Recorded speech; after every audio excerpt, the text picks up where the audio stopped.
Live from the CBW Radio UK studios in Chelmsford, this is Off the Record with Big C and his trusty companions, Jazzy Jeff and Stinky Pete. And you're back. You're back, lads. You weren't on the credits last week. No. You've been relegated. Terrible. No. Yeah, but you're back. You're back today. Superstar is Stinky Pete. He's already been on another podcast this week. I have.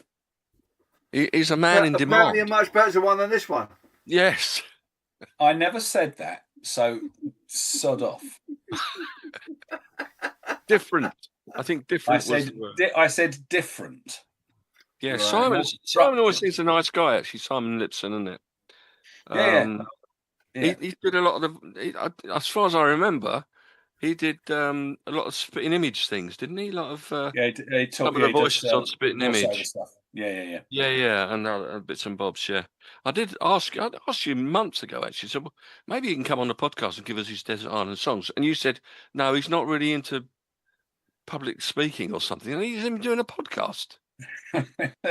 No, I said he's not into. Explain it to me. He's not into. He's not music? as much into his music as us. I don't think. All right, fair enough. All right. Well, we'll see. This other podcast was a football-related one. Of course, we've had a bit of a moan about Spurs already tonight, and they haven't even played. Don't bore the listeners with that one. We'll whinge about them next week. Although the good news is, after this Palace game, we've got 10 days off, so hopefully we'll have more bodies back by then. Yeah, but you've got to win. Or we'll have a new manager. Well, that's also a possibility. I have a client who is a season ticket holder who is pretty convinced if we lose tomorrow that Tudor will be ousted. Well, what? Ryan Mason. Well, he didn't do a sterling job at West Brom, did he? No, as my future son-in-law is very, very willing to point out. What? I've got a question then. If we're going to get Poch at the end of the season, what's he doing with the American squad now? Can't he do something with us now? Like part-time? No? I don't know. The Americans don't play football anyway, do they? They play soccer. There we go. They play soccer. And that's a moot point when it comes to their national team. But anyway, yes. Let's not go down that route. No, let's not indeed. This is Off the Record anyway. Welcome. Thank you very much, Shaggy, as usual. Series 8, Episode 2. We're on the move again. And what have we got this week? This is episode 202 overall. And we're going to go to 1980. 1980. Sort of the end of the 70s and the beginning of the 80s. That is fantastic. I was wondering how you were going to introduce this. This is the quality that people I think it's a year after 1979, but before 1981. Well, that's another way of putting it. But I thought that was a bit number-like. You know, too many numbers in that. Yeah, so it's sort of new wave into the sort of electronic sound, maybe I would have said, and obviously a few hangovers from the 70s and probably even 60s. I don't know whether we've got any of those. But albums from 1980, that's what we're talking about. Whether it was a stellar year is very debatable. I mean, I've, as usual, got a bunch written down. Stinks will have a bunch that he's... No, I haven't. You haven't this time, I've got 9, which I own. And then I've got 4 shout-outs, which I don't own, but I'd mention. That's me. Okay, well, I think I own... When you say own, you mean on vinyl or CD? You don't include... Well, actually, weirdly, all of these I own on vinyl, but I just haven't got any. The problem was that 1980 was the year I got married, and that was the year that music died. So beyond that, everything was kind of up in the air. When did you get married? We have to start this again. November 1980. You sound surprised, you. 1980 was a fairly significant year in my life, which I thought I was going to struggle to pick albums up because I thought, well, there's no way that I'm ever going to have bought any because of what I was doing for the year. But actually, I've got 15, all of which I own. Blimey. Wow. 3 of which no one else is ever going to have heard of, for reasons I can explain. And most of them are all the same. What, same genre, you mean? Or Well, you just it's pick the same interesting. album? I It's didn't so good. expect it to be the case. So good he bought it 15 times. I've got it. Times. It's a good album, that is. So I didn't hear what album it was. Well, I think I own the vast majority of the ones I've chosen, but I've got others that I could have another. So I've got 10-ish, but then I've got another 5 or 6 that I could definitely mention. I've also made a little list of ones that I thought Stinks might own, but I'm not going to pick. And I've got 1 or 2 for Jeff as well. I don't know. It's I've said before, it's less easy to predict Jazzy Jeff's collections because There's one which I Stinks saw. don't like this, but Jeff has such a wider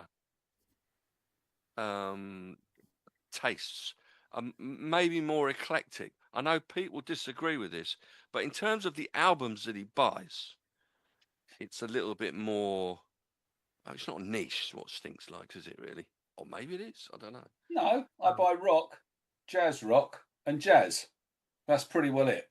And I make no apologies for that. Reggae, maybe. Reggae. And I've got some, and some country. Apart from the rock, the jazz rock, the fusion, and the reggae, what you're saying is you don't buy classical. What you're saying is you don't buy country. I don't Or buy pop. country because I don't like it, and I do buy some pop. I mean, I've got a Katie Tunstall album. How much more poppy do you want? And Dido. It's a good album. Yeah, but they're girls again, aren't they? You do like the girl Yeah, singers. it's a girl thing. Have you got anything its own? But this, okay. Let's just. Do you like Led Zeppelin? Because Robert Plant sings like a girl. One, he doesn't sing like a girl, and 2, Yeah, he really does. No, he really doesn't. Have you ever tried singing like that? I still can sing that high, yes. But equally, he does not. If he sounded like a girl, the only girl he sounds like is Janis Joplin, and she anyway. That's by the by. Yes, I do buy albums by bands with girl singers because I like girls. We've noticed that. It's been mentioned a few times. Hopefully, my voice will last through the podcast today. It's been a bad one today for some reason, so I've got my mute button written if I'm going to be coughing away. So I'm going to let one of you start with some albums from 1980. Who knows whether we've got a lot of duplicates? A lot of mine maybe are of a genre. Quite a few of them probably from a certain genre. You sound like a Dalek occasionally tonight, Cole. Do I? Yeah. Exterminate. Well, maybe that's my voice. I don't know. Maybe it's possible. I don't know. Right. Okay. Who's going to start? Should we do alphabetical order? What's Jazzy? You then? Jazzy or all W's. That doesn't work. Oh, yeah. Surnames. Now, you know what I mean, right? With surnames. That'll be big. No good at those. That'll be big, Jazzy, and then. Go on. I'll get mine out of the way. I'm going to do one for me. Right. So this is an album that was released in October 1980. It was the band's 3rd album, and in my humble opinion, is their greatest album, their best. And album. I've got this on my list, so we can have a debate. All right, so we're good to go with this one then. Yeah, of all the, and we're talking. Are we talking old English teachers at Loughton College by any chance? Yes, we are. We are indeed talking. Yeah, that is. Yes. So we're talking Dire Straits, because Mark Knopfler famously taught you for a brief moment in time. 6 weeks. Was it English or was it anything? I don't know. Was it just? To be honest, I don't remember. I just remember being put in a minibus and driven to Loughton College for reasons which were beyond me. Sat in a classroom with Graham Seeley and several others, and having this bloke teachers who turned out later to be Mark Knopfler. That's all I can tell you. Maybe it was just the detention you're on, was it? And they just threw it. Might could well have been. I got some random guy. So Go bad, and see Mr. this Willis. bloke. He's a useless teacher, but he's a great guitarist. And you have to go in a minibus with a lot of other stinky teenagers to Loughton College. Anyway, there we go. Yes, we are. So We're talk talking about the album, and I'll Dire pitch in. Straits. Well, I will say to you, I know you probably don't think it's their best album, but I think it's their best album. I think from start to finish, there's nothing on it that I don't love. Seriously. With all of the others, including Brothers in Arms, including Private Love Over Gold, Love Over Gold, yeah. certainly not the last one, On Every Street, but the first two albums too, Dire Straits and Communique. I think I could make a good album out of all of those other albums. 100%, maybe a little I bit know more. what that's called. That's called Greatest Hits. That's called Greatest Hits, and Stinks has probably got it. He probably has actually. There was. I've got two Dire Straits. I'm sure you have. Album. One I'm in the sure car you and one have. in the house. Right. Well, this album, we haven't said the name of it yet, is Making Movies. It is. And it had 3 singles on it. Romeo and Juliet, by far the biggest, top 10 it was. Thunder of Love was a single. Skate Away was a single. And it was produced by Mark Knopfler and Jimmy Iovine, who did a lot of work with Bruce Springsteen, and who did he write the song with? Patti Smith, Because of the Night. Because of the Night, yeah. His brother David, did you meet him at Loughton College as well, by any chance? Well, the Knopfler brothers were the original version of Dire Straits. So when I say meet them, I saw them on stage when they played. Right, okay, not at Loughton College. As the Knopfler brothers. Okay, not the Willis brothers. I think you can say they were the original Willis brothers. No, I think if Loughton College would have had to been pretty bloody desperate for have Jeff and me on the bill, that's for sure. But right, well, 4 songs were recorded for the album that weren't included on it in the end, which you may or may not know. One was called Making Movies, which they actually used the reworked into Espresso Love, which I think opened side 2. Yep. And some of the lyrics were used in Skate Away, which closed side 1 as well. Also, another couple of tracks it's never made the cut: Sucker for Punishment, Suicide Towers. Oh, and another one, Twisting by the Pool. One of Stink's absolute favourites. Not. Yeah, I'm very pleased that never made it. Yeah, that never made it. So that went on to an EP eventually. His brother left the band while they're recording it, actually, the album. Yeah. Disputes with his English teacher brother. Sibling, that's the one. But, I mean, all of his guitar work had already been done. So it was reworked, re-recorded with Mark Knopfler playing the guitar. But I think it's Roy Bittan. Is it the pianist or keyboardist with Bruce Springsteen? Yeah. And the E Street Band. He was on the album too. Yeah, it's not a duff track on it. Have you got anything specific to say about it? Made number 4 here in the UK. Yeah, it was number 4 in the UK, number 19 in the US, which was effectively their debut into the American charts, wasn't it? In the end, it went platinum in the US and it went double platinum in the UK. Yes. So, big sales. Romeo and Juliet got to number 8 in the UK, which again, for the type of music, that was a pretty good showing. Superb song. Yeah. Did you know that Tunnel of Love was in the Officer and Gentleman with Richard? It's part of the soundtrack. Richard Gere. I did not know that. Although I've seen the film. I've seen the film. I was told I should go and watch it. I went and watched it and wondered why I was told I should go and watch it. But anyway, I had the time of my life watching it. Very good. Very good. No, that's the song from the film. He knows. Yes, I know. I was just trying to play. Just winding him up. I love the album. I think it's very good, and I think between it and Brothers in Arms, I don't think there's a lot to choose. If gun to the head, I'd probably choose Brothers in Arms. But the reason for that is because I don't like Lay Boys. I think that really spoils the album. They should have put something else on, not that. Twisted by the Pool, maybe? No, because that's even worse. No, just something. But it's a great album, and I played through all of my choices on one day, Sunday, I think, and thought, yeah. I mean, I don't play this album often, but when I do, I really enjoy it, and it's great. And I remembered how much I like Skate Away.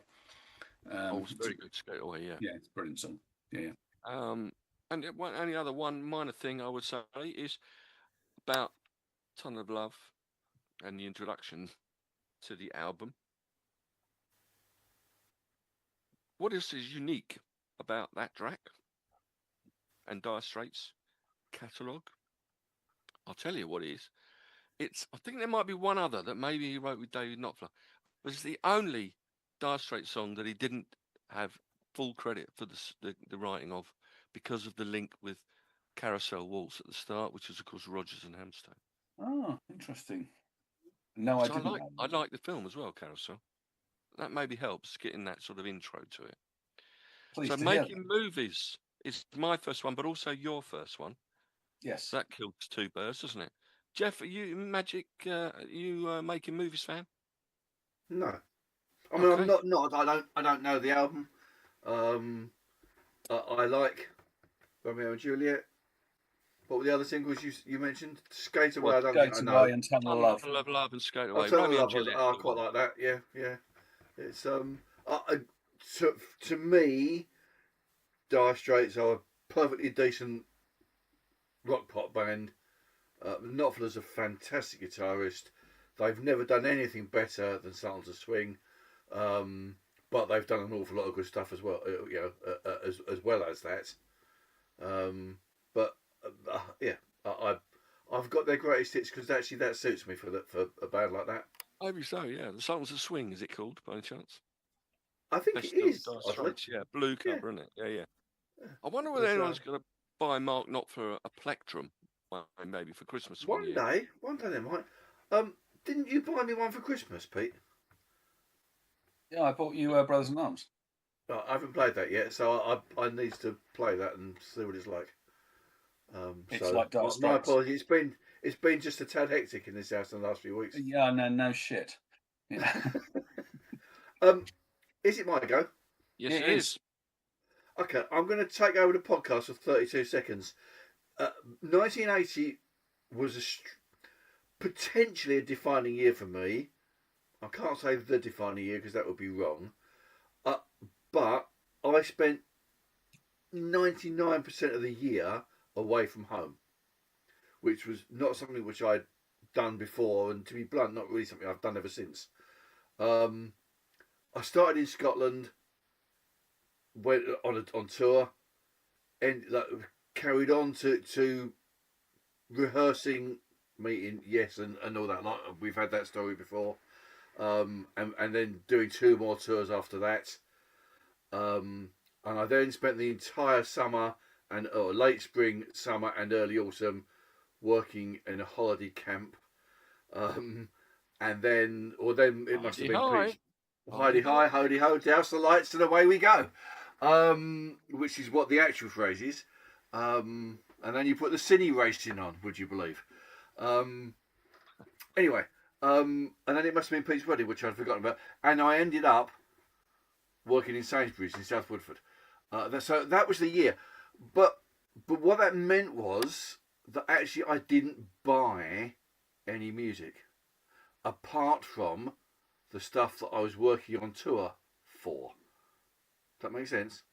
Yes. So actually looking at these albums, all bar one of them I bought subsequently, not in the year it came out.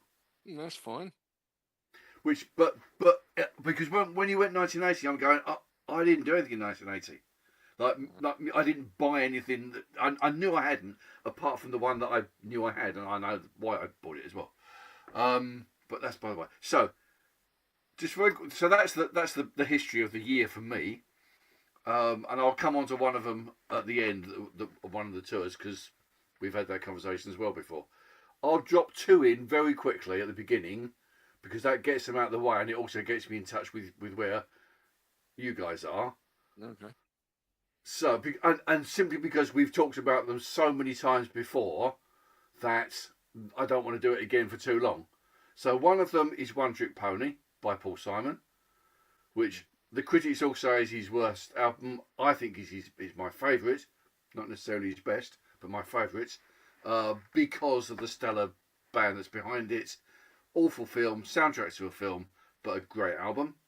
And the other one is Penguin Eggs by Nick Jones, Ah, yeah. which we've also talked to death in the last few weeks, and we've talked about a number of times. A superb album again. Folk, West Country folk at its best, in my opinion, and in many people's opinions. It was named the second best folk album ever. So they're my two easy picks to, as it were, ditch at the beginning of the podcast, and then we'll go on after that if that's okay. Yeah, that's Sorry, fine. can I just check? Can I just check here? When you say West Country folk, are you talking Somerset, Devon, and Cornwall, or are you talking about the States? Somerset, Devon, and Cornwall. All right, because I don't know anything about the album, so I'm just checking. Right. Nick Jones, yeah. I Cool. think we both had it, Jeff, didn't we? As one of our P albums. We did both have it as a P. I'll Yeah. have a P, please, Bob. Have a P, please, Bob. Yeah, indeed. I didn't include it. I had it down on a few that I thought you'd definitely pick, and obviously One Trick Pony by Paul Simon was one of those, and Penguin Eggs was the second one. Well, there we go. I like to be nothing but predictable. Don't we all? Don't we all? Pete, do you want to have a go at one before I come back on one? Okay. So I'm gonna go with a album which was, I think, the 10th or 11th album, or maybe it was the 8th or 9th, I don't know, from this band. Ted Templeman production.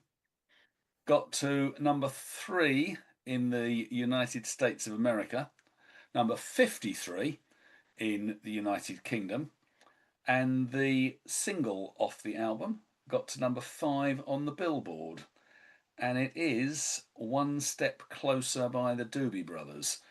Now, actually, the reality is it isn't the Doobie Brothers, it's Patrick Simmons and Michael McDonald, and then a bunch of other people. So this this album had the title track One Step Closer, the single, which was Real Love. No Stopping Us Now is another. It's one of those albums. It was the first one I played when I was doing my playthrough of my 1980 albums, and it's one that Gordon got for me relatively recently, just to kind of, I don't know whether I've finished my Doobies collection, but I'm there or thereabouts, and it's okay. I've said many times I love Michael McDonald's voice. I think he's got the greatest white soul voice there is. Do I prefer his version of the Doobie Brothers to the original? No, I don't. Is it perfectly good, listenable to me? It's the kind of album where if I had it on CD, which I don't, you'd shove it in the car and drive for however long it took to play, and it would be a very pleasant experience, but you wouldn't remember any of it. And that's kind of like the album. So not much else to say really, but it's a 1980 album that I own, so I thought I'd throw it in there. Better put it in there. Talking about, I'm looking at. You said there were lots of different people on the album. I just pulled it up here. Is there really someone called Cornelius Bumpus? Yes. Is he in the band? Yes. He sang on one track, Cornelius Bumpus. It's a bit like what's his name from Mott the Hoople, isn't it? Ariel Bender. Ariel Bender. Some nice names they've got. Cornelius Bumpus. Yeah. Chet McCracken. It's one written by Carleen Carter as well. That's that's right. There is One Step Closer. In fact, One Step Closer is co-written by Johnny Cash's stepdaughter. It's Carleen Carter and Michael McDonald, isn't it? No. No, not written. No, Carleen Carter. Okay, I thought it was John McPhee and someone called Keith Knudsen. Vocals again by Cornelius Bumpus. Cornelius Bumpers and did a lot Michael of McDonald and Michael yeah, McDonald. background But yeah, stuff. yeah, okay. Yeah. Yeah, Real Anyway, Love. as I say, it's a perfectly nice to listen to album that doesn't demand anything of you, and when you've listened to it, you will have forgotten it 20 minutes later. Oh, right. Fair enough. Okay, I've written that down, so make a note of that one step closer. Me did say that maybe some of them are of a certain genre. This is going to be one of them. Not my favoritist of their albums. Came out in November 1980, and if one of you hasn't got it down as one that I will pick, I'll be very surprised if you haven't got it down. Their fifth album, the only album to be co-produced by the band. The leader of the band said he thinks a three-piece band. That gives it away at all? Jam? Yeah, the Jam there. So Paul Weller says it's their best album. I don't know, but he might be like you, Jeff. When you said earlier on with One Trick Pony, you said it's not his best album, but it's my favourite album. Yeah. So this always confounds me anyway, because I always think like the best one is the one I like the most, which is always upset Stinks as well, I think, because he'll look a lot deeper into stuff than I will do probably. But anyway, yeah, it's a Jam album. It was like almost the preempting before their last album, The Gift, of the Style Council thing, maybe. Yeah. Maybe The Gift afterwards was more, but this certainly had a lot of. There's a bit of a cross between, as Paul Weller said, a bit of a cross between Off the Wall and Revolver on the album. I mean, Okay. Revolver, we're talking Taxman, I guess, for a start, with the obvious riff from Taxman that he used on Start, the second number one for the band. It was on the album. Also, there was an homage to its guitar solo from Taxman in on the song "Pretty Green." But there's no other single on it, I don't think. Sorry, what's But the album? What's it called? It's called Sound Effects. Sorry, Oh, yeah, I got Sound to number two in the UK, number 72, I think it was, if my writing's correct. It might be a 12. I very much doubt it. I think it's 72. Yeah, I don't know. There's some other tracks on it. Monday, but I'm different now. Set the House Ablaze. Oh, That's Entertainment was released as an import single. That's on there, the acoustic song. And my favourite one on the album was actually Man in the Corner Shop. It's sort of a acousticy ish. It's not real blazing rock song, but it's a great song anyway. Sound Effects, The Jam, for me, is my second one from 1980. Jeffrey.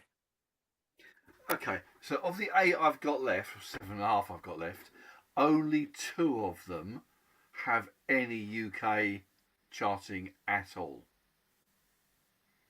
which is a bit weird, really. Not necessarily a bad thing. Not No. necessarily a bad thing. Could be a good This thing. is one of them. This got to UK number 2, where let me just say it did not deserve to be, Oh, and is certified platinum. he's bigging it up again. Huh? He's bigging up the album again. Which I have to say, it also does not deserve to be. Having said that, it's a perfectly good, lighter, more poppy album than this person normally does. It's got some decent songs on it, but it is by nowhere near his best work. So this is Hotter Than July. Oh, okay, yeah. By Mr. Stevie Wonder. I've also got that on my list. Tick. I thought you might have. I like Master Blaster because I do. It's got I Ain't Gonna Stand For It, which was a single as well. Happy Birthday, which is okay. And of course, it's got Lately, which is pushing the boundaries of awfulness. I like But that one. doesn't quite. I like that one. But doesn't quite. I was going to say doesn't quite make it. It's okay. It was obviously him moving towards the sort of crap that he produced later that got to number one. in the 80s. Yeah. It's not Innovisions. It's not even Talking Book, and it is not Songs in the Key of Life. But it's okay. It's a perfectly decent, well-produced, well-written album because that's what Stevie Wonder does, generally. And Lisa. in 1980, it was his 19th album already. Yeah. So his output is pretty phenomenal. Most successful UK album. Got to number 2, as you said, and nothing else did.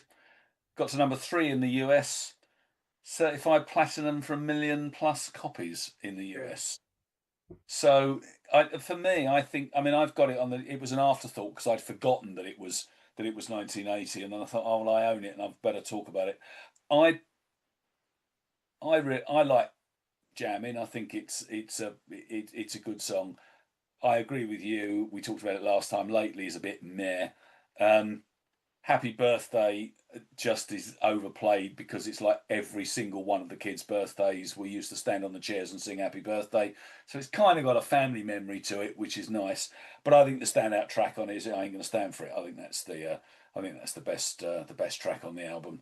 And I also don't like the cover particularly because it looks as though the way that the cover picture's done, it looks like someone's painted it at a weird angle and then the camera's looking up his nose. But that's a minor detail. But it's something he's never done, isn't it? Maybe he thought he was looking at the camera.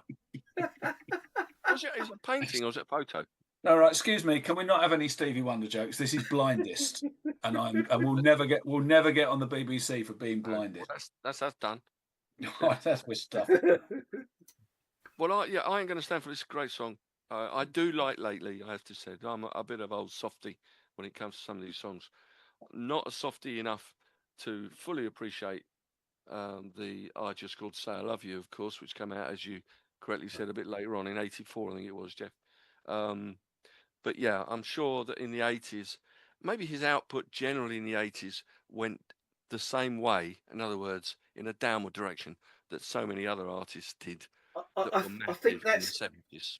I think that's to do with the technology that was available. Yeah, I think so.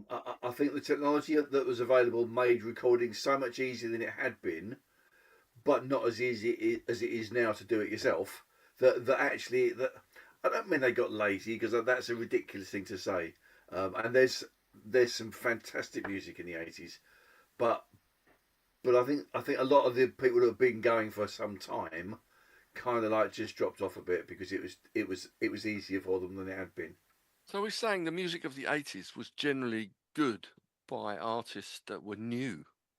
Yes, I think that's true. Yes, I agree with that. The bands that had been around since the late 60s, by the time they got to the 80s, they were running out of steam. Now, some of them had a kind of a rebirth at some point in the late 90s, early noughties. But I think you're right. I think most of the good stuff in the 80s was bands that were relatively new. I was trying to think of artists that were around before the 80s that were still, I mean, Michael Jackson, for example, on it. Was pretty peaked in the 80s. There are going to be some. Yeah. Springsteen, maybe? Or do you say the same with him in the 80s? No, the River was 1980, wasn't it? Have you got that on your list, Pete? And that's my next album. And I'm but I've also got that as well. So, all right, okay. But hang on, we're going to finish early today again. But hang on, Springsteen really only got going in the mid 70s. Yeah, he did. So I don't think. So I see Springsteen really as being an 80s artist anyway. Yeah, I think you're right. I mean, in terms of hits in the UK, I mean, Hungry Heart, which is On the River, was his first UK hit. That was 1980, obviously. Yeah. Things like Born to Run, total flop in the UK.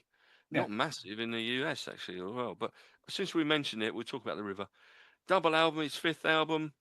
First album I got by Bruce Springsteen, actually. So I hadn't got Born to Run. I hadn't got what's it called? The one with Racing in the Street on. Darkness on the Edge of Town. And also Welcome to Asbury Park and Nebraska. They were all before, weren't they? No, Nebraska came out after. Nebraska was after. Yeah, there Welcome was one, to Asbury Park, As and another one. I can't remember the second one. Then no, Born to Run came, and then The River in 1980. It's a double album, and described as heartland rock and roll. It's a heartland rock and roll record with a live garage band sound. Bit of a mouthful, and a lot of sort of genres thrown in there. Heartland rock, and this can be explained, I'm sure, and garage band rock. That sort of stuff. Lyrics were generally about concerning love, marriage, and family. It was his first US #1 album, his fastest selling album. As I said, it was the first album I got of his, on the strength of buying the single, which did flop here actually, of Cadillac Ranch, which is a Bruce Springsteen single that I got when it came out. Loved it so much. End up getting the album The River, and there's a lot more on The River, of course. But other hits in the US, you had Hungry Heart, which was a minor hit here, 44, 5 in the US. Fade Away was a top 20 in the States. The River was a top 35 hit in the UK. But Cadillac Ranch was the one. But there's so many other great sing-along songs on it, actually. It is yeah. it's a real feel of I think what he intended was to have a studio with the E Street Band in, and the album to sound like they were live, like the live sound that they made. Well, Things like Sherry Darling and The Ties That Bind, and yeah. Well, so I might as well throw, because I've got this on my list as well, so we might as well have a okay, conversation about that. yeah, sure, Um, I I think, personal opinion, I think it's the best album he's ever done. I think I've said that right from the start. I've got a greatest hits album. I've got the Sega sessions, and I've got a much later one. But it's the only one of kind of early Springsteen that I own. Um, I, it took him 18 months to record it. And it was because what they wanted to do, they kept coming back to it. And what they wanted to do was to perfect this live sound in the studio. And I think at that level, I think it's quite like some of the Neil Young albums, which kind of did the same. That kind of just raw, sitting in the barn, playing your songs and sticking some microphones down and recording them. And to an extent, I think this has got, it's more polished, but I think it has got some of that about it. I think Sherry Darling's a great. I mean, The River, the song "The River" is my Oh, The favourite River, song. That's yeah. that for me. That's the best thing he's ever done. I love the tune. I think the words are brilliant. I like the way he delivers it. I think it's his best moment, personally. And I know lots of people will disagree, but again, it's about personal choice, isn't it? Love Hungry Heart. I understand why you would have bought it off the back of Cadillac Ranch, because that's very, very immediate, isn't it? It's one of those ones where you just go, yeah, this is a proper, rock song. I like I'm a Rocker, Sherry Darling, Drive All Night, and then Point Blank and Fade Away. I like as well. I think it's a really good album. Again, it's one of those ones which I don't play very often, but when I do, I remember why it was that I wanted a copy, and why it is I like it. Yeah. Some real chanty songs on there as well, and you'll have a chanty song. I do love a Whether chant. it be Hungry Heart, of course, you can imagine them sort of singing lines to that. And Well, Out I in think the Hungry Street, Heart's a great song, isn't it? Out in the Street, another one, another good song. But it's interesting that on the greatest hits album that everybody has, the greatest hits album, the Springsteen greatest hits album, there's only 2 tracks off this on that, and that's Hungry Heart and The River. And The River, yeah. Yeah. So, which I think is weird, because I'm amazed that Cadillac Ranch isn't on it for a start, and probably Sherry Darling as well. But there we go. It's a good album. It is. Okay, so The River. I've also got on my list. This is going to be a very short podcast. Okay, well, it may well be. So this is "Give Me the Night" by George Benson. Oh, okay. No, it's not. I've got Give Me the Night on my shout outs list. Okay, Okay, cool. so this is giving up. Quincy Jones produced. Yeah. It's far more funky disco-y than a lot of his other stuff, but it caught the mood at the time. And despite being funky disco-y a bit more, it still has that laid-back, calm assurance that George Benson always projects in the way that he plays and the way that he sings. Love Times Love, Give Me the Night were the two big songs on it, if my memory serves me. Moody's Mood is really clever. Patty Austin's singing on it as well. It's a really clever song. It's quite fast, vocally fast, which can be a bit annoying, but actually isn't. Midnight Love Affair is another lovely song as well. As I say, it's a soul, jazz, funk, disco album of the highest quality production for the time. Benson, it's got everybody. Benson, Herbie Hancock, Richard T, George Duke, Lee Ressiner, Louis Johnson, Carlos Vega, Patty Austin, Jim Gilstrap, who I think has sung on every single album that's ever been produced. Pretty well. So, him and Andy Fairweather should get together at some stage. And they produce an absolutely shit album that no one sings the tunes on. But there we go. If you like that sort of music, and if you don't, the rest of the time that I'm going to be spending on this podcast is going to be a waste of life. But if you like this sort of music, it's right up there. It's a really, really good album and deserves all the plaudit that it got at the time. Yeah, I was going to throw this in because some of these podcasts we've done in some of the years, I just don't own most of the albums, so I've just chosen albums that I know about that don't own. I was determined I was going to try and stick with ones I knew. When I realised that I'd only got 9, not 10, the one I was going to talk about was this one, because I think 2 or 3 of the tracks off it are on my double greatest George Benson Golden, whatever it's called. I mean, it's brilliant. I mean, has Quincy Jones ever done anything bad?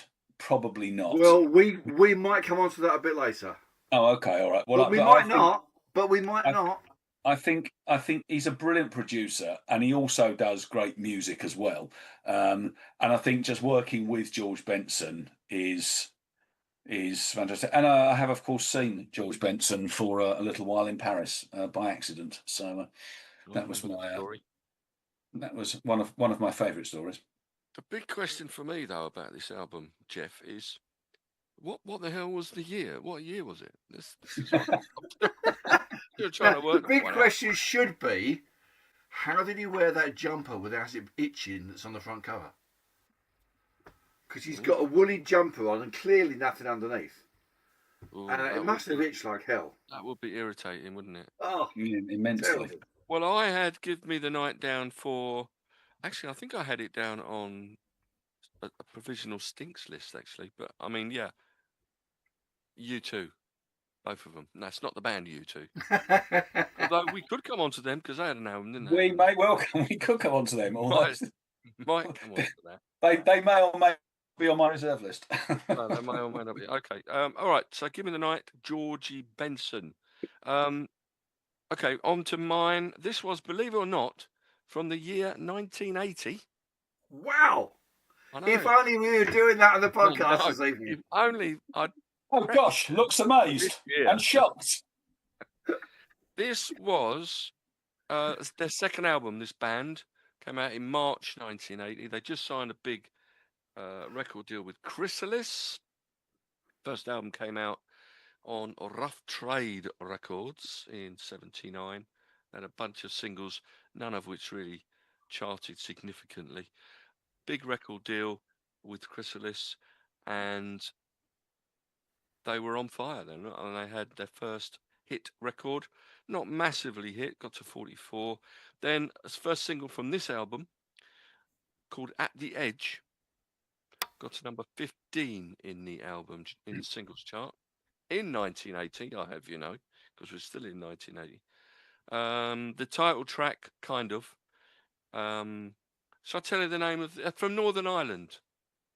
Stiff Little Fingers. It's Stiff Little Fingers, yeah, and they're not. It's not the Boomtown Rat Stinks because they're not from Northern Ireland. But yeah, it's Stiff Little Fingers, and their second It's album. all the same. They're all the same. Give Ireland Back to the Irish, as We Macca give Ireland said. back to the Irish. Nobody's Heroes is the album. It was their second album. Got to number 8 here in the UK. Still singing a little bit about the troubles over there, but they got away. They got a single, "Got to Get Away," which I think was originally on Rough Trade, but they must have re-recorded it. I think they did for the opening track on this album. At the Edge, Nobody's Hero was also a double A-sided single with Tin Soldiers. That got to number 36. It was a good album. Probably my not, I don't know, two of my favourites. This follow up, Go For It, which was quite a good album as well. That came out in '81. I was telling that on the radio this morning. Somebody requested a song from that. It always reminded me when I play it because my mum. I bought a T-shirt. The Go For It was the album. Stiff Little Fingers. It's Stiff Little Fingers. SLF, and it looked like a helicopter landing pad, and there was a sort of a hand and a finger pointing out or something. I came downstairs once, and my mum was wearing my Go For It Stiff Little Fingers T-shirt, and it just looked quite amusing. I mean, I don't know why.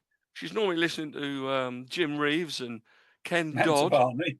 and whatever. And then she's with the Stiff Little Fingers shirt. She thought it was just like a aviation themed shirt that I had, which I thought was good. Nobody's Heroes. Interesting cover. It was done. The sleeve is like a barcode, but if you look at it from a distance, I'm not going to say in a distance because you won't hear me what I'm saying. But if you look at it from a distance, you can just figure out it does say Nobody's Heroes. Very, very thin letters. Wait and See was a great track on there. There's a drummer called Brian Falloon who was in the band initially when they weren't really having any success. He left the band. As Jake Burns said in the song "Wait and See," you gave yourself the sack.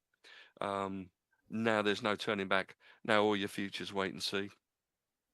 And the whole theme of that was you're not good enough. They keep getting told you're not good enough. You're not good enough. You're not good enough to be a dance band. They didn't turn out to be a dance band, I guess, in the end. Fly the Flag, which would help all of the. It's a nice track for all of the reformists out there, I'm sure. There was a cover of the special song, Jerry Dammers' song, Doesn't Make It All Right, which was on the either first or second Specials album. And Tin Soldiers, which is a great song. It finished the album. And well, a friend of theirs he joined the army, and to quote him in the lyrics, he swapped Boy Scout hat for army cap. And what he didn't know was the first 2 years, they told him it would be 3 years, but the first 2 didn't count. So now at the age of 21, he's in catch 22. You see what they did there? 3 years. 3 years seemed a small amount, but they didn't tell him the first 2 didn't count. At the age of 17, how was he to know that at the age of 21, he'd still have 1 to go? Now that helps you with your maths as well, Pete, doesn't it? I do not have a problem with maths. This is a fallacy. It's a fallacy. Ooh. It's a complete fallacy. Oof. It's a Kenneth Williams bird, isn't it? A fallacy. Oh, I say. So Nobody's Hero, Stiff Little Fingers. That's what I've gone for. So, Stinky. Right. Okay. This is an album which got to number 2 in the United Kingdom and got to number 18 in the United States of America. And when I played it, as I was playing through all of my albums, when it had finished, I thought, I like this a lot more than I thought I did, to the point where I had to play it again. So I played the whole album twice, back to back. The album is Drama by Yes. Oh, yeah, okay. I had this down for you, obviously. Right. I had a problem with this album. I got it relatively recently. Gordon had got a copy, said, "Do you want it?" And I said, "Yeah, I'll add it to my collection." because obviously my Yes collection is significant. It, it is It's the Yes. Trevor Horn one. Yeah, I'm just coming to that. Oh. So it is Yes. Yeah, it is Yes, but it's basically the Buggles plus Chris Squire and Steve Howe and Alan White. And bearing in mind, so there's no John Anderson and there's no Rick Wakeman. And so for me, this was this kind of nightmare period where I woke up one morning to discover that my favourite band in the world had morphed into the Buggles, and I was horrified in a way I cannot possibly begin to describe, because I'm going, all this great Yes prog. Why on earth have they got together with Video Killed the fucking Radio Stars? So I'm kind of sitting there thinking, what on earth is this all about? And so I refused to buy the album when I was buying all of my stuff. And when Gordon said, "Do you want it?" I went, "Yeah, all right, fine." What I subsequently discovered was that if you actually delve into it, it's a really good album. Not only is it a really good album, I mean it's produced by Yes, but Eddie Offord, who did a lot of the Yes production, he does all the backing tracks on it. But Trevor Horn does a really, really good John Anderson impression on the album. So actually, when I listened to the first track, which is Machine Messiah, which is one of the two best tracks on the album, if you closed your eyes, you would have gone, yeah, it's John Anderson. So I was kind of doing Trevor Horn a bit of a disservice. And then you've got Does It Really Happen, which is a good song. Then on the second side, Into the Light is really good, but the one that they play regularly now in the live set, well, sorry, there's so many different versions of Yes now, heaven knows what they play. But the song Tempus Fugit, as in Time Flies, is the final track on the album, and that's a really, really good track. So certainly Machine Messiah and Tempus Fugit, and the rest of it is it's a perfectly good Yes album. And as I say, it must have been popular because it got to number 2 in the UK and number 18 in the States. So significantly better than my prejudiced view of the Buggles allowed me to believe it was before I gave it a proper listening. So I'm sorry, Buggles, You forgive can't me. jump to conclusions, can you? You thought it was more of a no album than a yes album, I really, did didn't think it was more of when a it new album. first And came out. Can I just say, having been there when the two of them merged, which All is right. the story that we've told many times before, yes, yeah. that I saw this Yes live during this tour for this Oh, for this right, album, okay. which means I must have seen them sometime mid to late October, early November, just before apparently you got married, because I wasn't about at any other time of the year. I promise you, I really did get married. Well, I I promise you that I was there, but you know, remember it vividly. It was really anyway. well. All this aside, I can assure you that if you shut your eyes when they were singing live, Trevor Horn, bless him, who I have a lot of respect for as a producer, didn't sound anything like John Anderson at all. I'm sure that's true. And the best reason to shut your eyes was to go to sleep. That good, Which I didn't do and kind of wish I had. Because it was dreadful live. I'm sure it was, because it's not Yes. Ultimately, they don't Well, just. I'm not a big Yes fan. No, I know you're not. But what I'm saying is, what I'm saying is that it was kind of the bridge between original Yes and then the 90125 and all and the ladder, all of that stuff, which was kind of the later Yes, when they were much more poppy. They went more like Genesis did, and this was kind of like the album which was glued in between the two. So really, it was neither fish nor fowl. So Tempest Fugit and Machine Messiah sound much more like old style Yes. The other stuff sounds like something Trevor Horn had got his fingers in, and it is what it is. And I didn't see them. Well, obviously on the live gig, he was singing some of the stuff from the Yes album and Fragile and Yes, whatever. No. and he would have been terrible. Anyway, bless him. Nice fellow, apparently. But that concert, it definitely wasn't Tempest Fugit, as It No, definitely was indeed. not. when you're having fun, was it? By the sound of it. Tempest drag it. Mind you, we've got Latin, we've got drama, we've got all these lessons from Buckerstill County House. And of Who's course, the drama teacher? well, Pete Downey did a lot Pete of the Downey. drama. He did a lot of drama. Yeah, he totally Yeah, he did. did. But he was Yeah, an he did. English teacher, wasn't he? He was, but he was also the English teacher who very regularly used to pitch up in our English lessons and go, when we were expecting to do poetry or something that, and he'd pitch up with an armload of records and go, right, we're going to listen to Jimi Hendrix, tell me what you think about the lyrics. And we're going, yeah, all right. He was brilliant. He was the best teacher there. Well, until he greeted me into my English O-level exam at the door, I'm sure this is why I didn't do so well at it in the first time I took it. Walked in, and it's all right. Yeah, he goes, "Good luck, Peter." I mean, how long have you been teaching me? And he called me Peter, just as I'm about to go on the exam. Thanks, Downey. Oh. Right, come on, let's get on another one, Dan. I played this actually on the radio as one of my albums of the day. Probably on the 25th, because it came out on the 25th of February in 1980 again, funnily enough. It was his 11th album, third, crediting his backing band. Half of the album. Was Costello and the Attractions? No. There's another one that came out in 1980. Though. Half of the album featured the Muscle Shoals rhythm section as his backing musicians. It was his only US #1 album. 5 times platinum in the US. 4 singles over there. No hits over here. He never does. Fire Lake. You'll Accompany Me. Bob Seger and Silver Bullet. Silver Bullet Yeah. Band. Yeah, that's right. Bob Seger and the Silver Bullet Band. The Horizontal Bop, I don't really know what that's all about. Isn't that what they did on Gregory's Girl? I wouldn't be surprised. Didn't they do horizontal dancing there? Is that the one where they're lying down in the field? Yeah. Oh, yeah. Yeah, Okay. Yeah, they did. That. Yeah. Good film. I like that. Well, listen, it had Claire Grogan in it. That's all you need to say.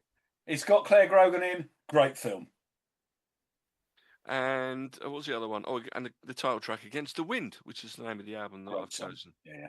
It's a great song, and I think it's a good album. And the last of a great trilogy, I'd say, for him, which is Night Moves, Stranger in Town, and then Against the Wind. Number 26 it got to, actually, in the UK, the album. But yeah, that's the one I've gone for. Against the Wind, Bob Seger. But he's always had a following over here. It's kind of like a dedicated following. It's not a fanatical following. He's got a fan base, but because he never plays here, then that has an impact on an artist's career, doesn't it? Yes, it does. I mean, Fear of Flying, wasn't it? That was Fear of Flying or something? Yeah. This is why Dennis Bergkamp doesn't tour. He went full Bergkamp. Yes, indeed. He's called Doing a Bergkamp. Famously, Fear of Flying as well. Mm. What's the word for fear of flying? There must be a word. Phobia. What is it? Flightophobia. Flightophobia. I can't make that one up. Come on, we need this. It's probably from Latin again, isn't it? We talk Latin. Tempus fugit. Right. Pterodactyl phobia. I'm going to look that up while Jeff gives us another album. Okay, this is the only album that I can remember that I bought this year. And I think I bought it right at the end of the year. This is the 9th album by this particular person. Didn't do anything at all in this country. Didn't bother to look what it did in the States, but it would have been huge. Didn't even have a top 40 hit, despite the fact that there's one of the songs on it that we would all know. And we'll go, why didn't they get the top 40? But it didn't. It is a semi-posthumous album. In that... No, sorry. No, He stop. wasn't quite dead. You can't be semi-posthumous. You're either posthumous or you're breathing. Okay, so this is a person featuring a person, and said second person, they used the vocals that he had done before he died. Oh, I know. It's Randall Knopkirk. Deceased. Randall Knopkirk, deceased. Now, there's a show. So this is a lady and featuring a man, and the man was dead, and they used his voice on 2 or 3 or 4 or 5 of the tracks that are on it. 1980. 1980. Certified gold. Actually, I have written it down. Certified gold in the States. It's not a great album. I love it for all sorts of reasons.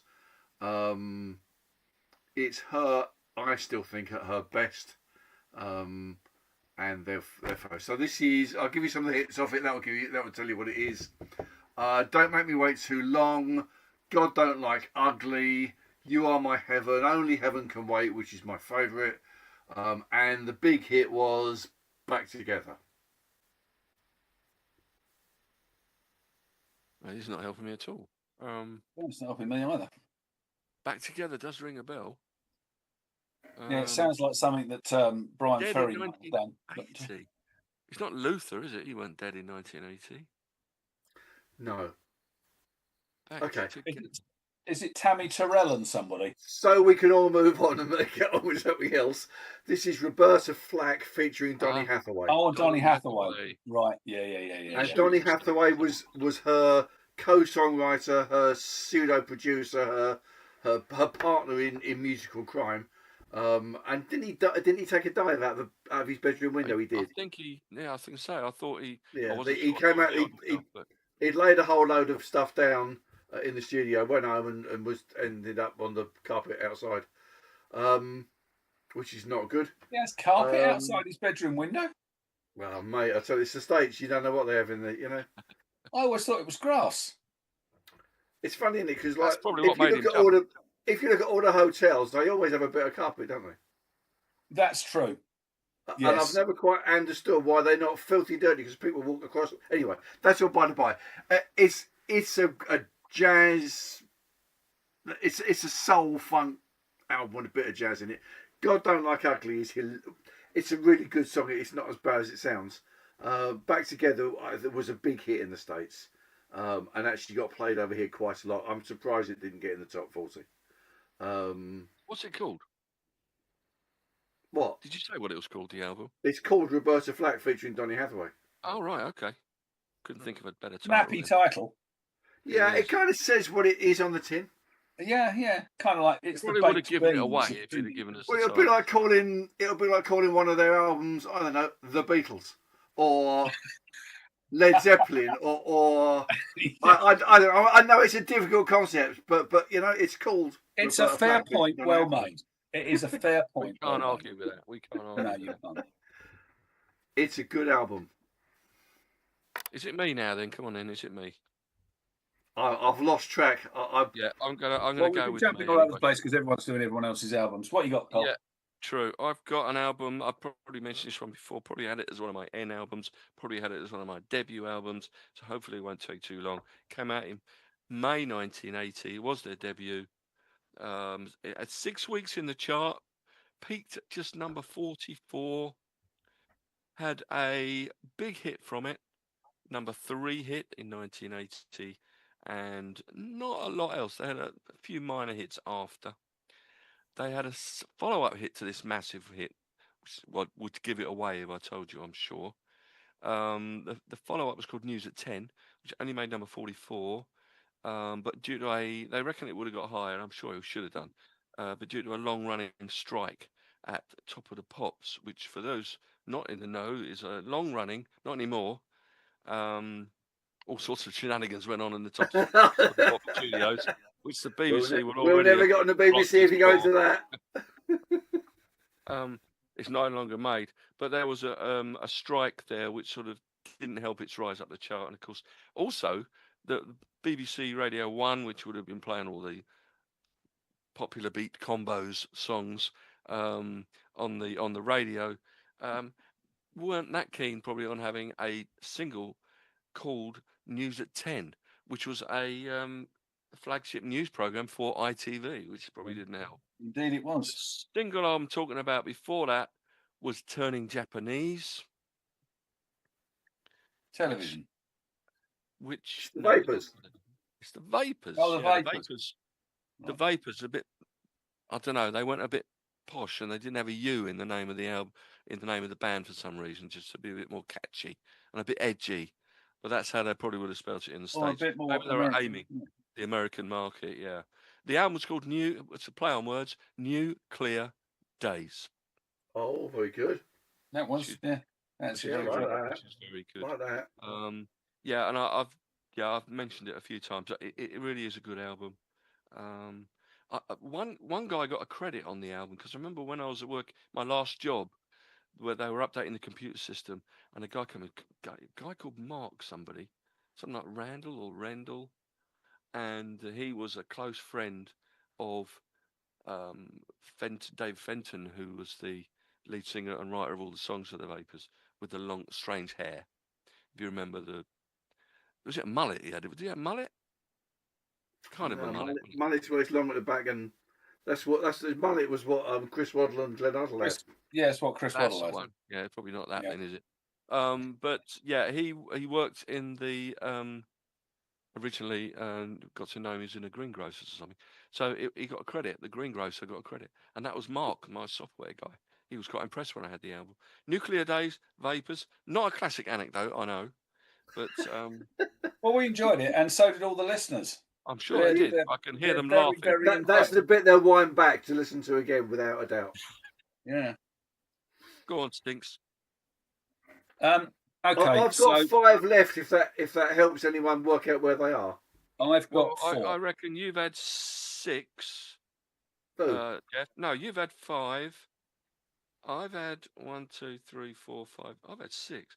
1, 2, 3, 4, and Stinks has had 5. So we better rush through the last half, haven't we? Yeah, but I've only got 9 anyway, so it's fine. Okay, go on then. Right. So my next one, the single off it, got to number 7 in the US. The album got to number 3 in the US, and it got to number 13 in the UK. The songs were written by Will Jennings, George Fleming, and Viv Stanchel of the Bonzo Dog Doodah band. Yeah. And the guy who wrote, performed, engineered, and produced the entire album, because he's a smartass, and it is Ark of a Diver by Steve Winwood. I had this down for you, Ark of a Diver, Right. yeah. Well, for me, this is the best album of 1980. It's one of the best albums ever. It's got no bad tracks on it. It's got no tracks that are even a little bit worse than any other tracks. It's pretty well faultless. And Ark of a Diver, Second Down Woman, While You See a Chance, Slow Down Sundown, Spanish Dancer, which is magnificent, Night Train, Dust. It's just an absolutely brilliant album. And I am a massive Steve Winwood fan. And I think it's the best thing he's ever done. And boy, has he done a lot of good stuff. I only got the album on vinyl fairly recently, but I've had it for years on tape. And I play it to death. It's just such a great album. Yeah, 1980. While You See a Chance. Brilliant song. Yes. It's just, I mean, just Ark of a Diver, the song itself, is just a great track. Spanish Dancer is a great track. It's literally, he is so very, very good. It's so well produced. The words are great. The tune, it's just a brilliant, brilliant album. For me, the best album of 1980 by a very long way. And you said Viv Stanchel was on it? Viv Stanchel was one of the songwriters. So songs were by Will Jennings, George Fleming, and Viv Stanchel, and Steve Winwood, obviously. Obviously, because he does everything. Because he's a smart ass and does everything. Yeah, Ark of the Diver he co-wrote actually with Steve Winwood. Yeah, that's right. Viv Stanchel. Bonzo Dogs were amusing. I always played something the other day which reminded me a little bit of the Bonzo Dogs. Yeah, no, I heard Divine Comedy. Divine Comedy. Yeah. Sort of like the 90s version. I love that song. I think it's absolutely brilliant. National Express, yeah, good song. Yes, fantastic. Brilliant lyrics. He died in Essex, I believe, Viv Stanshall, didn't he? I think so. I In a fire. Many people have. I know that's very true, but not necessarily that we're in Bonzo Dog Doodah band. but he No. I saw Viv Stanshall and Roger Ruskin Spear at uni. They played after Bonzos had broken up. Yeah. They did some other stuff, and they played at the Lawn Centre, which wasn't the student union. It was kind of like the smaller venue. They were very funny. They did kind of tell jokes and did skits and sung. They were good. That was the thing back then. Even the Beatles show that I went to, they had little skits and stuff. Yeah. Probably the Bonzos, and they're a bit early for the Bonzos. Yeah, no. Neil Innes was Fair a enough. funny guy as well. Neil Innes was Yeah. funny. And there's a Beatle link with Bonzo Dog, but you say they first appeared. I don't know what I told you this before. Probably did. They appeared in the film Magical Mystery Tour. They did. End of 1967. Yeah, there was a strip club scene when they were singing this song, and a band from the 90s, I think, named their band after this song title, which the Bonzo sang in the Magical Mystery Tour, and that was Death Cab for Cutie. Death Cab for Cutie. That one. There we go. All I can do with my voice. Jeff, Right. give us one of yours. Okay, I'm going to do this one just to keep the amusement up, really. Go on, then. So this is nothing again in the UK, 35 in the US, sixth and final album, released posthumously. Oh, definitely dead this time then.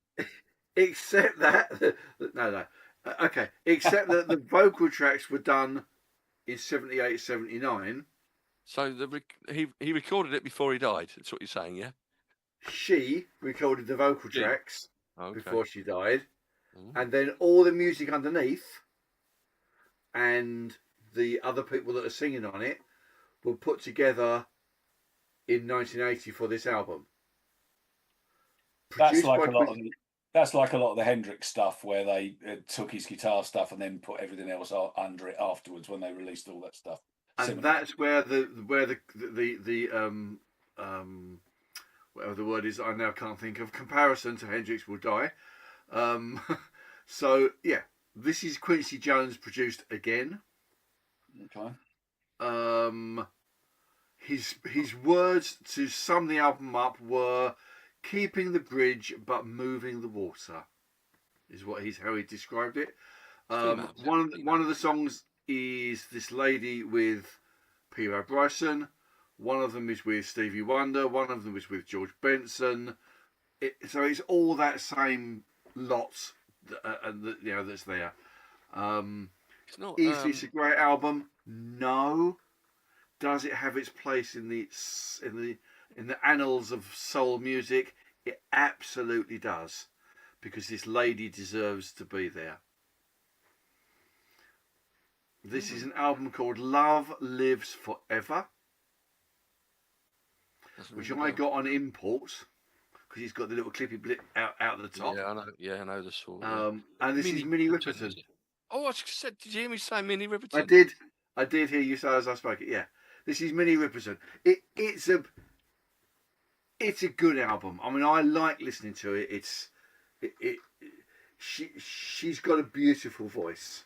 And although she can do all that really high stuff, that she's also got a beautiful voice anyway. And it was a sad loss for the industry, I suspect. But yeah, not a great album, but a good album. And what was it called again? Good voice, Minnie Riperton. Worthy to sum her career up with the likes of P.O. Bryson and Stevie Wonder and George Benson singing with her. Cool. Okay, Love. What was it called? Love Lives Forever. Love Lives Forever. Okay. I just think of Loving You. That's what I think of with Minnie Riperton. I think of Loving You too, Colin. Yes, can you just now enough of this already?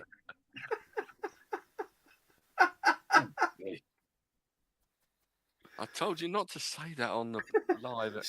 Sorry, Friday nights only, Jeff. Friday nights only. Yeah. But it's funny when I started doing this podcast, I was fearing the moment at which it would go homoerotic. It's kind of suddenly did. When you have an artist that you're so forever reminded of that one song for me. Yeah. it's odd when you listen to other stuff and it's actually nothing like it. Another one was Maria Muldaur with the Midnight at the Oasis. Midnight at the Oasis. Great song, but I've listened to an album, probably the album that's on. It's quite country. Oh yeah, she was. She was ostensibly country song. Yeah, very strange. Yeah. Right, me. Let's take away from the new wave, shall we? Well, I did with Seeger. But here's another one for you from, 1980. 1980. Again, his 7th solo album. Got to number 1 in the US. Number 9 here in the UK. Had 5 singles from it. Just one top 20 in the UK. The other was number 40. And 3 top 20 hits in the States. They were You May Be Right, All for Lena, Don't Ask Me Why, Sometimes a Fantasy, and the one that will give it away. Peter Gabriel. Is that your final answer? Because it's wrong. No. The other one is It's Still Rock and Roll to Me. And it's still rock and roll to me. Billy Joel. Billy Joel, and the album is Glass Houses. Right. I mean, just with all of those songs on its own, it'd be good. But there was another. That's pretty much all of side 1, I think. Which It's clearly like shows how much Billy Joel I don't know then. you know it's still rock and roll to me. You do. You may be right, Jeff. You may be right. Don't ask me why, though. I've run out of gags for it now. Yeah, that's Or don't ask me. That's annoying when people say ask, isn't it? It drives me nuts. Right. Don't ask me why. What? It's harder to say that, isn't it? I know. Don't ask me why. Anyway, I'm not going to spend too much time on that. Glass Houses, Billy Joel, for me. Okay, so my next one, 60 weeks on the UK album chart. Does that deserve an... Obviously not all in 1980, being as there's only 52 of them. No. So 60 weeks on the UK album chart, number 1 UK album, number 35 in the US. 3 hit singles, 2 that got to number 5, 1 that got to number 12.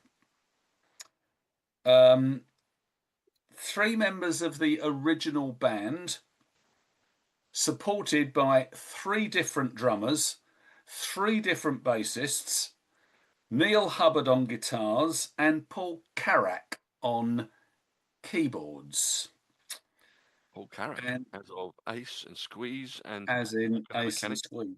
Yep, absolutely. I'll see him in a couple of weeks' time. Are you? Great city. Is that Southend? Ipswich. Ipswich, close. The Gaumont. Have fun. Well, Anyway, the album in question for me is the second best album by this band. I guess it's not Back in Black by AC/DC. No, and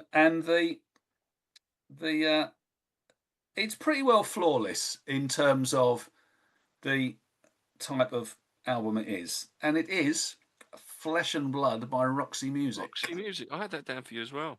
I've got that down for you as well, but I've got it down for me because I own it. But it's the other one I didn't pick because I don't know anything about it. Well, it's Brian Ferry, Phil Manzanera, and Andy Mackay on saxophone. But I mean, a great version of The Midnight Hour, Wilson Pickett's song. Oh Yeah, which was a number 5. Same Old Scene, which got to number 12. The title track, Flesh and Blood, and then My Only Love is a beautiful song. And then on side 2, Over You, which was another number 5 hit single. 8 Miles High, the Clark, Crosby and McGuinn song. Rain, Rain, Rain, No Strange Delight, and Running Wild. For me, as I say, Manifesto shades it for me, but I think it's kind of getting married. So it was obviously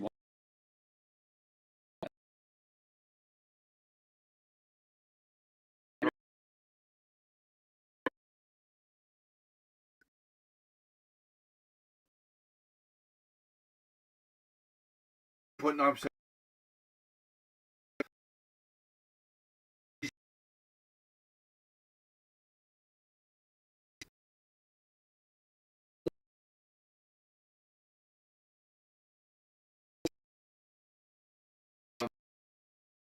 Again, if you were to ask for a funk disco superb genre definition album, not defining but definition album, you would pick this album. Is it the Because Commodores? no, but I think you own it. I think you did own it. So it's got Earth, Wind and Fire. Light Up the Night is the name of the album. It's the Brothers Johnson. Brothers Johnson, right. So it's Louis Johnson on bass, George Johnson on guitars. It's got Rod Temperton. It's got Porcano. It's got Phil and Gaines. It's got Gilstrap. It's got Mary Clayton. It's got Michael Jackson on it. Stomp was the big single, which is a great Saturday night funk dance track. Light Up the Night itself. Heat Waves, All About the Heaven. I don't know if you remember that. He's on it. Close to the One I Love is a nice song. It really does typify that sort of album, and it's high quality because Quincy Jones doesn't produce anything that isn't. With fantastic musicians playing that sort of music, which at the time I guess I was thoroughly into. What I was and still enjoy. So yeah. I did have that album on cassette. I haven't got it on out. I haven't got a vinyl copy or anything, but I did have it at one point. It's a good album, very good album of its genre. Of its genre. Right, Paul. It's me. Yeah, and before I come on to my album, I would say that the fear of flying is, believe it or not, aerophobia. It makes sense. Aerophobia. I thought that was a fear of chocolate with holes in it. It was, yes. I particularly like the orange one rather than the mint one, but either one is fine. I thought it was a phobia about the American rock band led by Steven Tyler. Aerophobia, yeah, okay, fair enough. That might be Tylerphobia. Who knows? Right, I've got I've got to have this one. All right, it's another album by. Who am I always going to have in my albums list? Status Quo. Yeah, okay, and they had now been in 1980, and it was their 13th. Unlucky for some. They did basically sessions for 2 albums. The next album, Never Too Late, came out in 81. So these sessions would have been the last that John Coghlan was involved in, the drummer of the original Frantic Four, because he left in 1981. You've met him, haven't you? Said you've met him in a pub in Buxton. Bumped into him in the Monckham's. Yeah, and he used to drink in the Monckham's. Okay, cool. So when we went in the Monckham's, never came across to me as a drinker. For some reason, no, it's strange. He had a Range Rover, the Mark I Range Rover, with leopard skin seat covers. It was very rock and roll. Excellent stuff. He's one of the only 2 left of the band, of course, with Rossi. Right, there's recorded in Dublin, actually. Both of the albums were number 4 here in the UK, gold disc. 2 singles originally, What You're Proposing, which made number 2. Could have been another 1 for them, but for Beautiful Babs and Guilty, I think it was, that held it at number 2. And then the double A side, Lies and Don't Drive My Car, which made number 11. Then the following year, they released a less characteristic, shall I say, ballad called Rock and Roll, which made number 8. All Music, we do quote them quite a lot, actually. They should sponsor Off the Record, I think. We mention them so much. This album married the expected boogie to a new wave quirkiness that was straight out of the year's hippest fashion guides. Now, I've never heard the word status quo and fashion. Or hippies, really. Or hippies, really, in the same sentence. It's really weird. But apart from the singles, Run to Mummy is a great song, typical Quo. A couple of Lancaster songs as well, Over the Edge, and the Wild Ones. Over the Edge was sung live regularly after the album came out, actually. So Just Supposing is the name of the album for me. Which leaves you, Pete. It does. So I've got this one About and 20 one more. minutes left. Yep. Yeah. So this album was number 27 in the UK, number 9 in the US, 3 singles. It had 42 session musicians and took a year to record. It was produced by Gary Katz. That should give away. It's Steely It is Dan. Steely Dan, and it is Gaucho. Ah. And Gaucho has Babylon Sisters on it, which I love. It has Third World Man, which I love. It's got Time Out of Mind, which along with Babylon Sisters was a single, as was Hey 19. Literally, it's Becker and Fagan, and then a who's who of musicians. So, Walter Becker, Chuck Rainey, Steve Porcaro, Steve Gadd, Mark Knopfler plays on it, the Brecker brothers. I mean, it's literally name a musician and somewhere there on Gaucho. It's quite, I've got to be honest, I mean, I love Steely Dan. It's probably my least favourite Steely Dan album, maybe tied with Katie Lied. But that's like saying, you've got a child that you like slightly less than the others, because you don't really. Pretty everything Steely Dan does is just so well produced. It's pretty well. It's hard to pick holes. There's a couple of tracks on there which I don't like as much. It was interesting because when they were producing it, there was a whole bunch of arguing going on in the studio, which was classic thing about Donald Fagen being a absolute uber perfectionist and having to record 2 notes time and time and time and time again until they got it right, driving the producers mad, driving everybody else mad. Ultimately, they produced what Steely Dan produced, which is a perfectly produced, flawless set of songs with brilliant musicianship and clever words, because that's what Steely Dan did. And 42 session musicians is some lineup. How long did it take to record, you say? A year. It's not surprising to get all those 42 coordinate to come in at the same time. Well, That must exactly. be amazing. Yeah, You should. they're, You should. they're failing. Right. Shall I get this one out of the way, Carl? Go on then. Go on then. Okay, so as soon as I say what style of music this is, you're going to turn off. But you shouldn't. Because actually, all music ripped this apart and said they've lost it, they're boring, it's not. I love this album. This album is pure and undiluted peacefulness and late night music, which is officially jazz fusion, which is why you're going to hate it. But actually, it's just late night jazz played to the highest standard. It's only, I think I haven't got it in front of me. I think it's only 6 tracks on the whole album.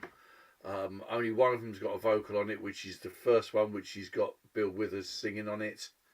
And this is the Crusaders. Okay. And this is Rhapsody in Blues. Which has got Soul Shadows. Do you know that? Nope. Got a Bill Withers song. Styx Hooper, Joe Sample, Wilton Fender. In my opinion, absolutely at their best. There is nothing not to like about this album. Would I choose one for the show tomorrow? No, they're all too long to play on the radio, really. But I mean, they're only 6 or 7 minutes, 7 or 8 minutes each. But that's too long in my opinion. Apart from Soul Shadows, which we'll probably get away with. But it's just a peaceful, easy-going. So I like play it. on words. I like it. Gershwin's Rhapsody in Blue, I assume. There is a version of Gershwin's There is Rhapsody. there? Oh, okay. Well, I know Bill Withers. I know Bill Withers, in fact. You do know. Very good. And I know the Crusaders because Randy Crawford sang with the Crusaders, didn't Well, she? this is She Sang Street Life, which was the album before this one. Oh, okay. Yeah. All right. And I think that's such a good album that I think that A This lot of one the didn't critics do well, went, yeah, did it? this isn't. But actually it is. Yeah, but the critics, they always just kind of compare rather than listening to something just for what it is, and we're all Yeah. guilty of that. You know, it Yeah, of course isn't we as are. good as, and but you know, it is. Right, Pete, you got one more, have you? I've got one more. Yeah. Go on, you do yours, and I'll do my two. Squeeze them in. I've got Okay. two as well. All right. Well, my last one is a Trevor Rabin produced album with one of the band members, and it got to number 87 in the United States of America, did absolutely nothing in the UK, and it is Chance by Manfred Mann's Earth Band. And the big song from it is For You, which is the Bruce Springsteen song. And as so many times, Manfred Mann takes a Bruce Springsteen song and does it Better. different and mostly, in my opinion, better. It's got Lies on the Run, Adolescent Dream, and Fritz the Blank on the first side. Stranded, Hello, I'm Your Heart, No Guarantee, and Heart on the Street on the second side. But the standout track is their version of For You. And since I own pretty well everything Manfred Mann ever recorded, Manfred Mann's Earth Band ever recorded, except the first album, then it was something I had to choose. Okay, yeah, There we go. I'm not very That's me. familiar with. I think I'm familiar with the. Well, obviously, I'm familiar with the "For You" song, but none of the others. Interesting. Okay. Are you around tomorrow? Are we gonna hear some of these? I Are we? will be requesting everything except something off drama because they're all too long. But I shall include something off one of my shout out albums instead. Okay. For You, it must be on one of his very early songs. Springsteen, was it? It's on the Yeah, it's on. his debut, same as "Blinded by the Light." In fact, Yes, yeah. It was off his same debut album. album. Yeah, yeah. Yeah, Greetings from Asbury Park. yeah, that's right. Okay. What I was own this? that. Do You you? do because I bought it for you. It's not his best album, is it? Oh, it's No. no. The Wild, the Innocent, and the E Street Shuffle. That was the second one. Yeah, Right. that's I've right. got a couple quickly to get in. I've mentioned one of these certainly before. This is October 1980, and it's the one and only album by the band. Even though they all got together and they were singing and playing on lots of other records, legally they could not perform under the name of Rockpile, Right. which was Nick Lowe, Dave Edmunds, Billy Bremner, and Terry Williams. Also, did he play on? Didn't play Terry on Williams Brothers was in man. Arms. Did he play on Brothers in Arms as well? Maybe he played with Dire Straits at one point, I think. But anyway, it was, yeah, due to their different record labels, they couldn't record under that. But any Nick Lowe album, any Dave Edmunds was basically Rockpile together, and they even had a minor hit single with Teacher Teacher in the US. Didn't have a hit here, and that maybe helped the album get to number 27. The single got to number 51. Sorry, that's the one. Um, a lot of, now half of them were covers. There's a Joe Tex cover, If Sugar Was as Sweet as You, A Knife and a Fork. There's a Squeeze song on there, Wrong Again, Let's Face It. Oh, What a Thrill, Chuck Berry's song. Ain't Nothing But Fine, Fine, Fine, which was a guy called Rockin' Sydney wrote that song, and Billy Bremner sang it. No, not that Billy Bremner. And my Toot Toot. You remember that song, My Toot Toot? That was one of his songs. That's probably what Billy Bremner got hold of as well. You're playing him on a football field, to be fair. And other songs that were all Rockpile written. One specifically Nick Lowe, but Heart, Now and Always, When I Write the Book, Fall Too Long. Yeah, I just it's a very, very good. It's a shame that they sort of split up after they waited so long to have an album. My other album was 1980. All music again. Here we are. Describe this as, because it didn't chart at all. One of Jeff's. I hope they're listening. All music, so we can maybe get them to sponsor. That it sort of got critiqued a little bit differently after a while, and they quoted 20 years after its release, this album still sounds fresh, engaging, and exciting, packed with sharp tunes, clever observations. And I think that sums it up completely spot on, I would say. Kind of a mix between new wave, pub rock. The album, all the songs are written by Clive Gregson, who very kindly, when I was learning to play the guitar, I wanted to learn to play some of his songs on this album. And I emailed him, and he sent me, I don't know where I got them, sent me a whole stack of tabs and lyrics and stuff of his songs. So that was good of him. The album is called Where Are All the Nice Girls, and the band Any Trouble. And you might not know it. No. But some classic songs on there, just sing along the tunes. Second Choice, Foolish Pride, Nice Girls itself, Romance, The Hurt, Girls Always Right, Honolulu, Get You Off the Hook. I mean, I think they're still going. Clive Gregson's had a bit of a solo career, and they did have an album in 2015. But this is the album I've chosen. Where Are All the Nice Girls? So that leaves Jeff. You've got something, yeah? I've got two. I need to make an apology first, though. The Crusaders album Rhapsody in Blues has got a track on it called Rhapsody in Blues, but it's by Joe Sample. It's not the It's not the other George one. Gershwin one. Okay. No. So I thought I'd better just Apology accepted. put the listeners right in case they thought I was lying or didn't know what I was talking about, which would not be unusual. Not knowing what I was talking about would not be unusual. Right, very quickly this one. Again, nothing in the UK. Number 2 on the Jazz Billboard. Gold status in the States. This is Catching the Sun by Spyro Gyro, which is the follow-up album to Morning. They were on my list of ones I thought you'd have. Right, okay, so this is the follow-up to Morning Dance. It's not as good as Morning Dance, but it's still Bechstein and Wall doing what Bechstein and Wall do with their saxes and their synths. And it's packed with other musicians we've talked about already. The Breckers, of course, because they're on everything. Jack Catlow's an American jazz guitarist. Will Lee, Dave Samuels. It's not an outstanding album. Catching the Sun is a good song in itself, tune in itself. But it's a good enough album. It's a good follow-up album. And if you like that sort of thing, then it's a decent album. The other one that I've picked is brilliant.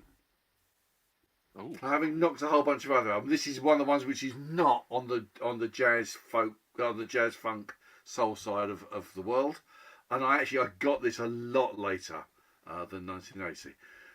It's an absolutely superb album. It did nothing in the UK, did nothing in the States.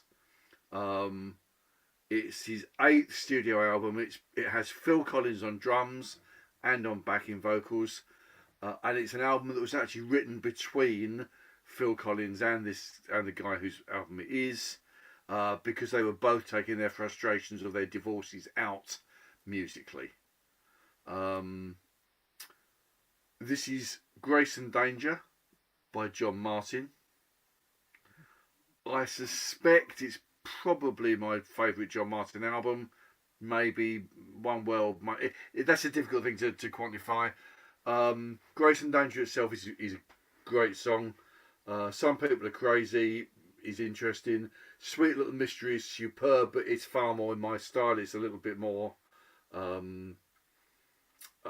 catchy and folky. Baby Please Come Home is similar. The album's a little more subdued than some of his other stuff is. It's not quite so electric folk sort of stuff. But it's still a good folk pop, whatever you want to call it. And I would recommend it as an album to listen to if people don't know it. Cool. And this is the year that The Passion by Adrian Snell came out, which was one of my Desert Island discs and was the tour that I was on, which is why I wasn't at home, basically. Okay. I thought you were going to mention The Passion. Actually. Well, it would be wrong of me not to. Yeah. Because it was such a part of that year for me. Can I chuck in a couple of shout outs, which Go on. I didn't talk about? I mean, obviously, you can't for that year. You can't ignore Back in Black Yeah, I had that by written down as AC/DC.